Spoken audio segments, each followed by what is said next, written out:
Today on Rich in Relationship, the hidden friction that turns every business decision into a debate.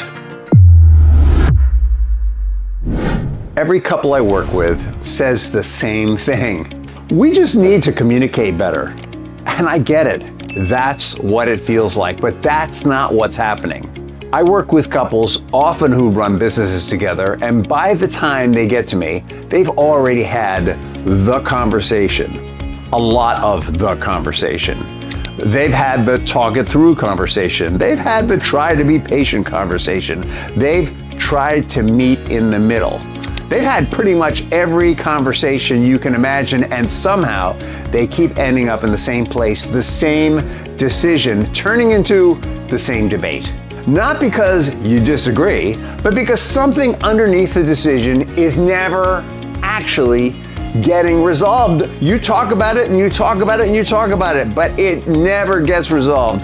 It seems like it's resolved at the end of the conversation. There's a course of action, and yet it doesn't work. And when it doesn't work, nobody owns it. There's blame, there's confusion. On the surface, this conversation seems like, it looks like, it feels like a normal business conversation. In fact, if an outsider were to listen to this conversation, they would go, oh, this is a business conversation. They need a business consultant. The conversation is usually about something like pricing, or it might be about hiring, it might be marketing, it might be direction. Maybe it's, should we fire this person? But 5 minutes in, the conversation shifts. It gets tense, maybe a little defensive, and it keeps repeating the same points again and again and again and again and again. And at some point, one of you checks out, or one of you pushes harder, and neither of you feels good about it. In fact, if you both start pushing harder,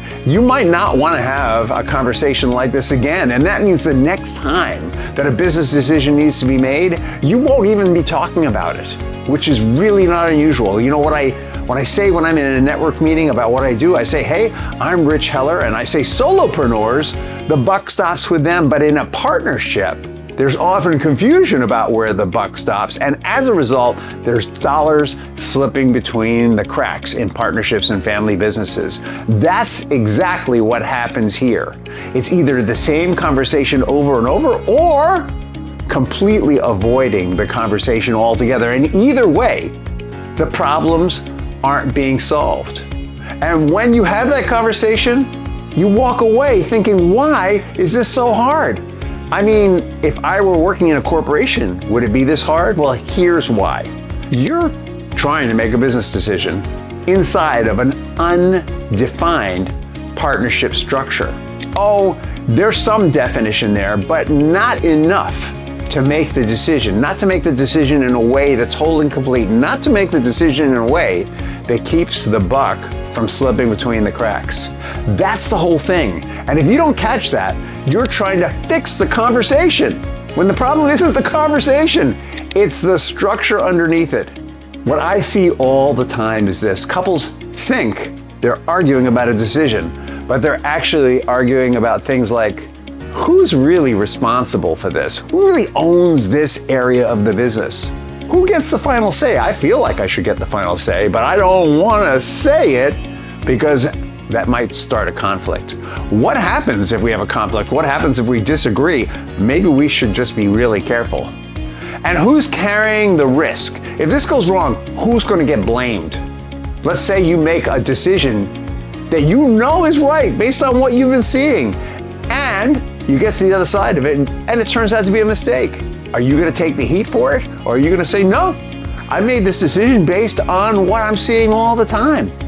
Or are you just going to say, hey, I'm really sorry. I made the best decision I thought I could at the time.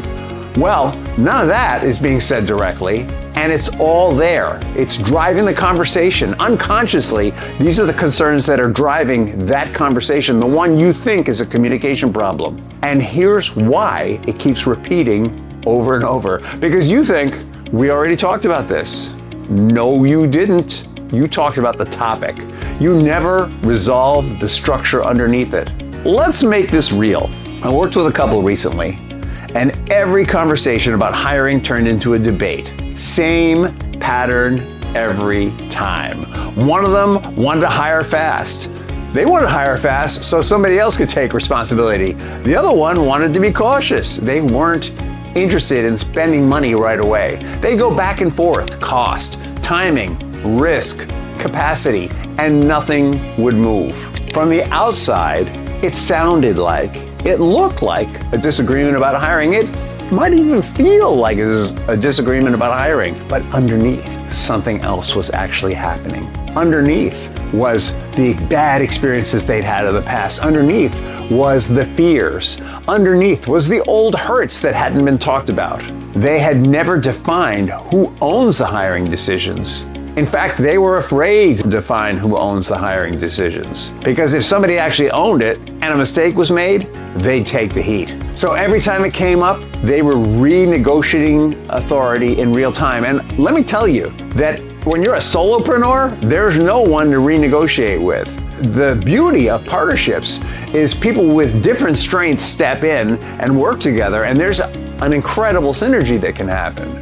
The beauty of being a solopreneur is there is absolute clarity for responsibility. In a partnership, when responsibility and authority are unclear, it is absolutely exhausting, and it's invisible if you don't know where and how to look for it. Another couple, same thing, different topic. Marketing spend.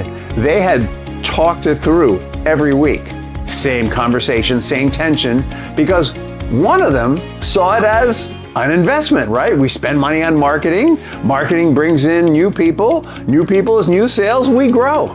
But the other one saw it as an ongoing expense, exposure, a liability. What if we market and nobody calls? What if we market and they don't call for several years? So they were having a reasonable conversation, but underneath it, lack of structure. No clarity on who's the final decision maker. No clarity on what's the threshold for spend. What does agreement actually mean here? And so every agreement was kind of like a bill going through Congress. It would be watered down with concerns and never as effective as it could be if one person just owned it and rode with it. Every conversation reset back to zero, and that's what makes it feel like you're stuck, because you are. You're not having new conversations. You're reopening the same unresolved structure and the same old wounds over and over. And at first, it just feels inefficient. Decisions take longer, things get delayed, but over time, it costs. It costs the business. It costs the partnership. It costs you individually. You begin avoiding decisions. Or maybe one of you is taking over. Maybe one of you is just making decisions without consulting the other. Or maybe both of you are just disengaging in different ways.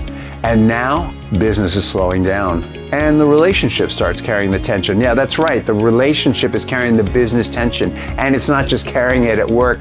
You're going home with it. You're going home with these decisions, these unresolved decisions, and they go on until 9, 10, 11, 12 at night. And the next day you're going to work tired with these unresolved decisions, or decisions that are made in an ad hoc, congressional, bits and pieces, the good stuff coming off and only the basics being left kind of way.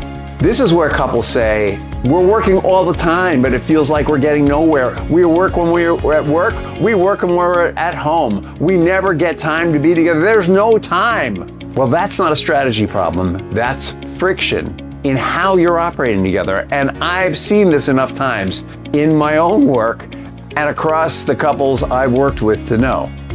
If you don't address this layer, nothing else really sticks. I worked with my parents, both of them, same problem. Worked with my wife, she stepped away. Thank God, because it would have ended our marriage.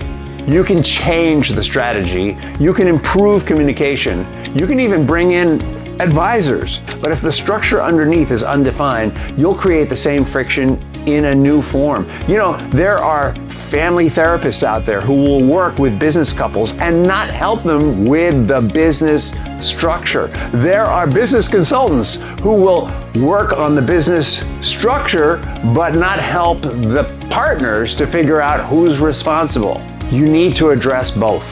Otherwise, you'll recreate the same friction in another form. Here's the shift.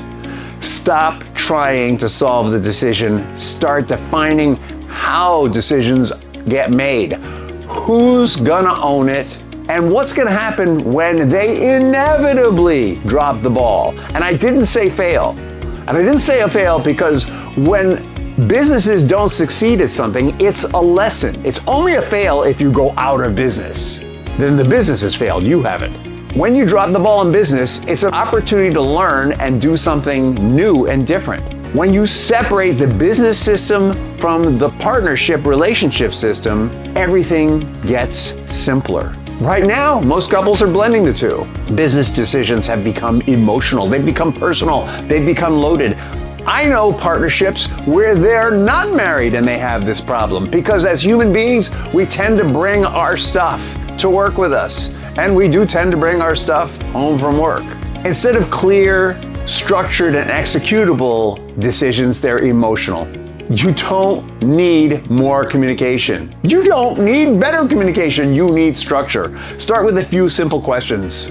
Who's gonna own the decision? Who would be best, based on our separate strengths, to manage the area that this decision is being made in?